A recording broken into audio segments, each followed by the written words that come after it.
बेटे के विवाह में दहेज मांगने से पहले सुन लेना ये वीडियो। दोस्तों, जब शादी होती है तो ज्यादातर लोग ये देखने आते हैं कि शादी में लड़की के पिता ने क्या क्या दिया है, कितनी मोटी रकम लड़की को मिली है, कौन से ब्रांड का बर्तन मिले हैं, मर्सिडीज मिली है या BMW मिली है, और लड़की के पिता ने कितना महंगा फार्म बुक किया है शादी के लिए, लेन देन कैसा हुआ है, ये सभी देखने आते हैं। लेकिन कोई ये नहीं देखता कि एक पिता ने सबसे कीमती चीज ही दान कर दी है, जिसे उसने पालने में झुलाया, उसकी हर जिद पूरी की, उसे खुद से ज्यादा प्यार कर पाल पोस कर बड़ा किया। उस बेटी को ही बाप किसी और को सौंप देता है। माता पिता के लिए बेटी से कीमती चीज क्या ही हो सकती है, लेकिन फिर भी लोग बाहरी दिखावे को ज्यादा महत्व देते हैं। ऐसा नहीं होना चाहिए। बेटे के पिता का सम्मान सबसे ज्यादा होना चाहिए। इसके कारण वही लोग जान सकते हैं जिनके घर में बेटियां हैं या जिन्होंने बेटियों की विदाई देखी है। जो इस दौर से गुजरे हैं वही इस पीड़ा को समझ सकते हैं। कहा तो ये भी चाहता है कि दर्द भला किसी का क्या कोई जाने, और जिनके घरों में नहीं होती बेटी वो भला विदाई क्या जाने। दोस्तों, दहेज भले ही सरकार ने रोक लगा दी हो इस पर, लेकिन आज भी अधिकतर शादियां अच्छा दहेज, जिसमें एक सुई से लेकर 4 व्हीलर और लाखों करोड़ों की संपत्ति के साथ ही पूरी हो रही है। ऐसा होते हुए आप में से बहुत से लोगों ने देखा भी होगा। आपको क्या लगता है, दहेज मांगना सही है या गलत? एक पिता ने अपने कलेजे का टुकड़ा तो दे दिया ही है, साथ ही अपने जीवन भर की पूरी कमाई भी लुटा दी।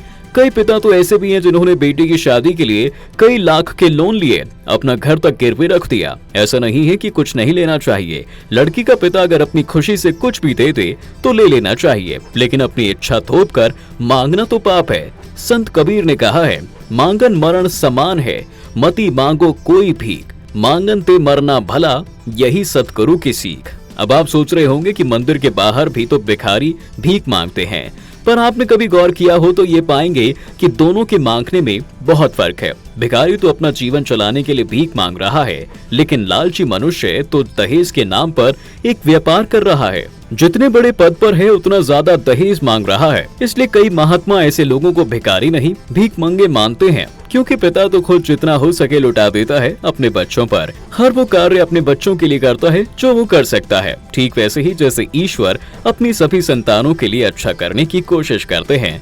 इसलिए तो हमारे शास्त्रों में माता पिता को भगवान के समान माना गया है। कई लोगों को लगता है दोस्तों कि दहेज में मिली 4 व्हीलर से उनका स्टेटस हाई हो जाता है, समाज में नाम होता है। अब ऐसा हो भी जाए तो आप क्या पाएंगे? कभी सोचा है कि भगवान को क्या जवाब देंगे आप? बेटी, जिसे देवी का रूप माना जाता है, उसके पिता से दहेज में गाड़ी मांगी आपने, और उस पिता की हैसियत नहीं है उतनी, और फिर भी उसने सब कुछ छोड़कर बेचकर गाड़ी दे दी आपको, ताकि देवी समान उसकी बेटी को ससुराल में दहेज के लिए कोई परेशान न करे।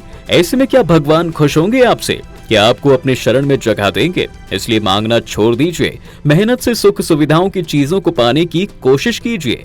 कहा भी गया है कि मेहनत के बाद मिली नमक रोटी मांगे गए 56 भोग से ज्यादा सुख देती है। दोस्तों, दहेज से जुड़ी हाल ही की एक कहानी है। दरअसल शादी तय की गई तारीख पर हो रही थी। शादी की रस्म एक एक करके पूरी की जा रही थी कि तभी अचानक मंडप से उठकर लड़का बोला, मुझे 4 व्हीलर चाहिए। तब लड़की के पिता ने कहा, ये क्या बोल रहे हैं आप दामाद जी, हमारी तो आपसे कोई ऐसी बात नहीं हुई थी, और मैंने सब कुछ इस शादी में लगा दिया है। अब इतनी बड़ी रकम गाड़ी खरीदने के लिए मैं कहां से लाऊं? लेकिन उस समय लड़का कुछ सुनने को तैयार ही नहीं था, और अंत में पिता ने ये सोचकर अपना घर गिरवी रख दिया कि अगर उसने गाड़ी नहीं दी तो उसकी बेटी का घर बसने से पहले ही उजड़ जाएगा।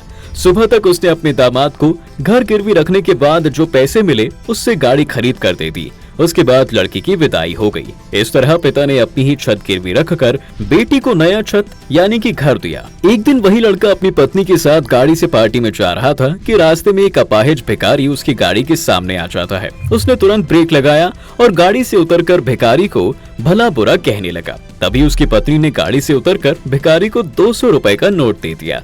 तुरंत उसका पति चिल्लाया, क्या जरूरत थी भिखारी को 200 रुपए का नोट देने की?